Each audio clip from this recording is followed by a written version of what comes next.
All right. Hi. I'm just starting a new podcast here. We don't have anything that good. It's just iPhone voice recordings. So I'm going to turn my fan off because it might actually pick it up. So yeah.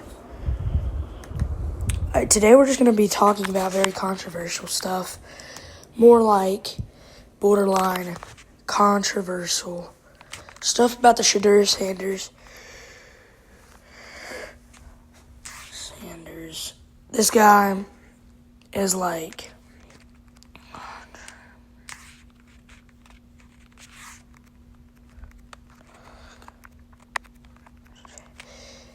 it's like here, then here, then here.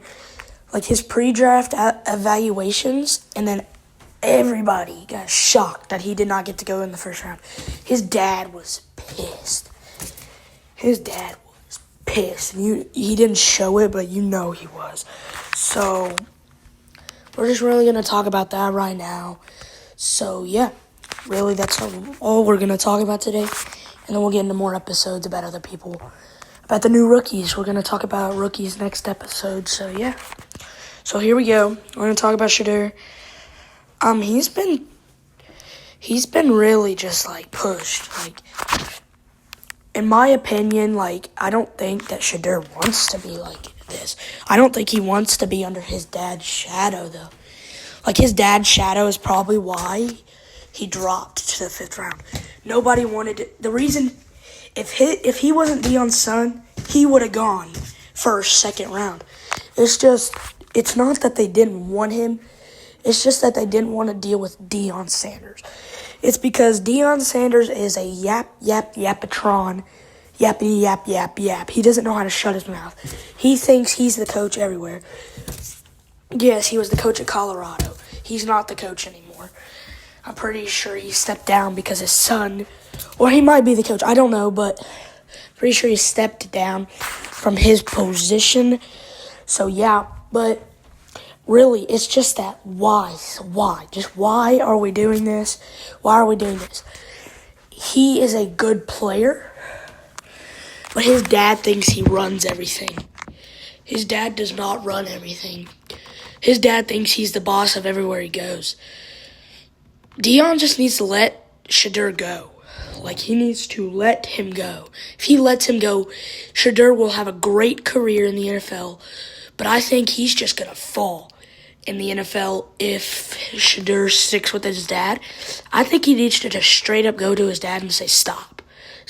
I can be my own person. I can be there for myself. I know you love me, but like, really, man, you're just making it hard.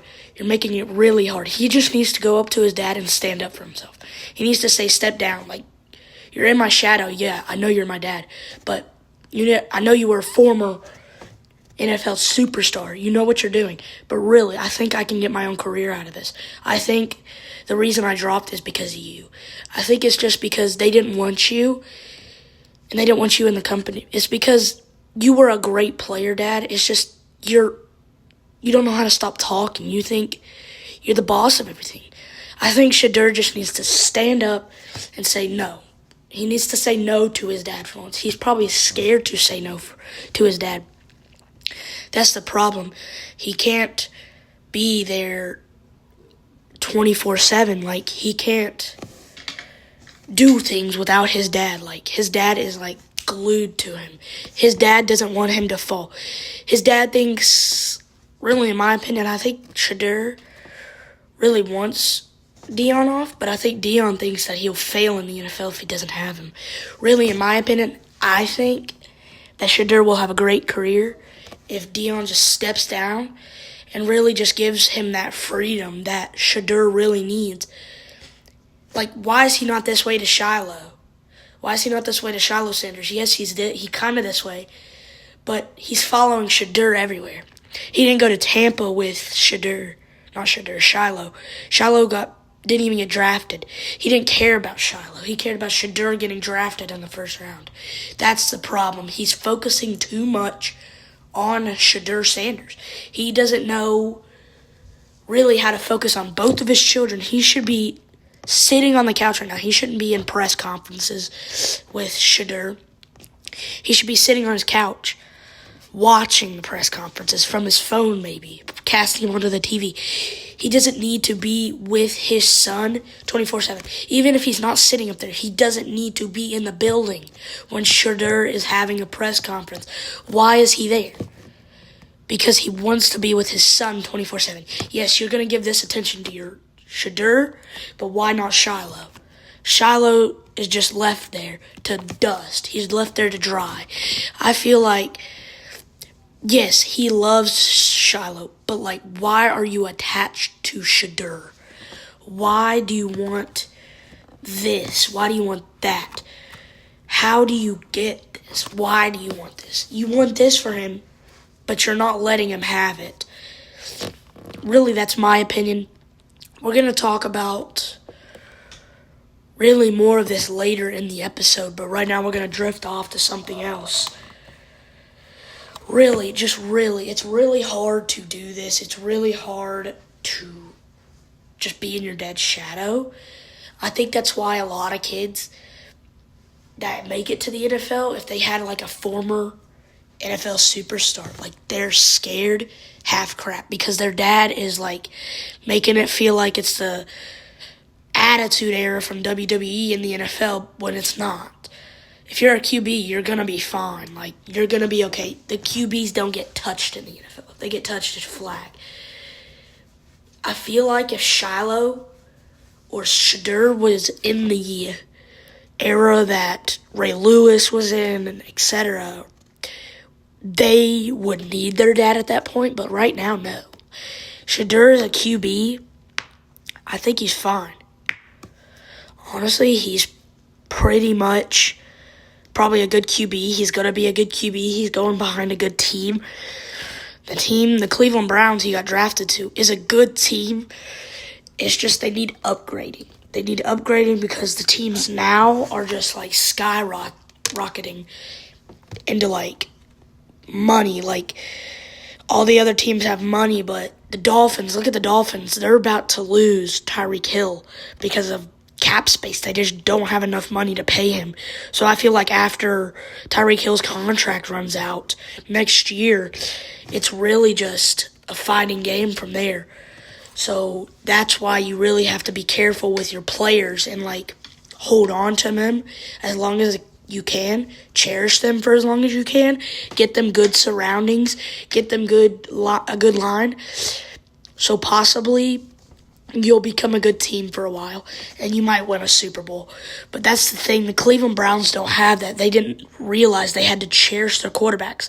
That's why all their quarterbacks got killed. They just didn't do anything. I think for 5 years straight, they didn't do a single thing to their line.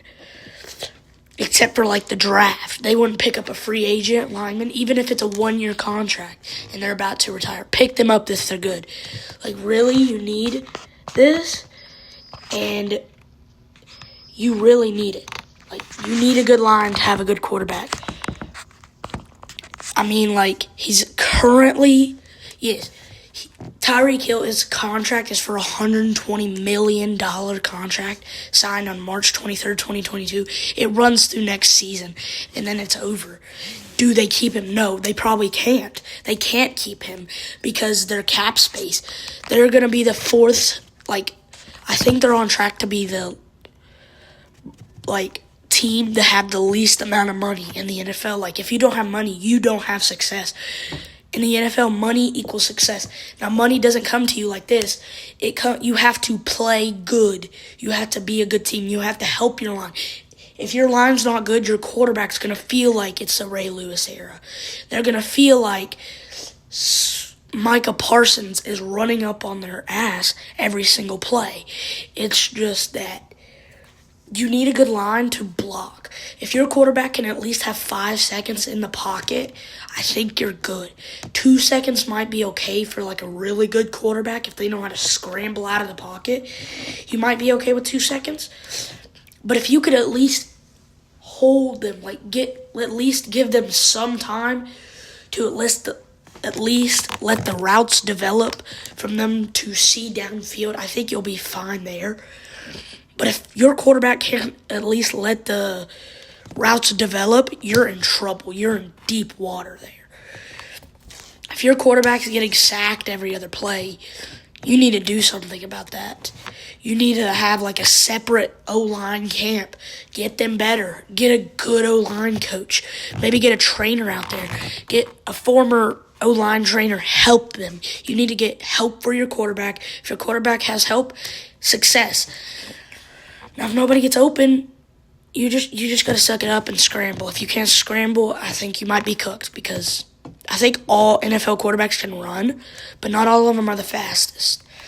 So, yeah, that's football right there. That's NFL football for you right there. If you can get a pass off or two during your drive, but if you're going 3 and out every other drive, you might need to get some help there, but you might be okay. Now, if you get an injury, you might be not okay, but like an injury is okay. Injuries happen. Injuries are part of the game. Somebody's going to get hurt eventually. Like, you're not acting like your whole team is going to be like 100% healthy for the whole game. One game is going to bring them down to like 80%. That's why you have rest days. That's why you have weeks or maybe a few days between games. You have Sundays, maybe you play on a Thursday the next week. Yes, you're going to play on Thursday, but you still have a rest day in that amount of days. You got to give your players rest. You can't keep pushing them or they will not play good. If you're saying, oh, they need this work. They need this work. Yes, they do need this work, but they also need rest. These are human beings. They need rest. Yes, they have to have rest days. I think it's mandatory they have rest days. But you just need to flat out tell your players, sit. Don't do anything for this day. You can go out, you can do stuff, but don't do anything football related. Maybe you can go outside and throw with your son, but don't do any contact. Don't do too much. You need to be resting. That's the point of a rest day. But they don't listen. The quarterbacks don't listen nowadays. They just do all this stuff. But if you're a good quarterback, you'll listen to your coaches. Coaches are always right. Coaches aren't always right. I just said they were always right, but they're not always right. Everybody thinks, oh, coaches are the best. They're always right. Not always. That's why there's such thing called an audible. I've went off my play because I recognized the defense. I did an audible without my coach's decision because I recognized the defense. I read the defense, and if we would have ran that play, I think we might have been killed because they had an edge rusher coming right at me. Because they had an extra lineman, and we only had the tight end. If the tight end wasn't running a route, he would have been blocking this person, but he couldn't because he was going on a route. So he had to come around. That guy came around and would have stuffed the run. That's why I took the ball and I ran that way. I ran to the left because he was coming from my right side. I ran to the left, and I said, I have to make this.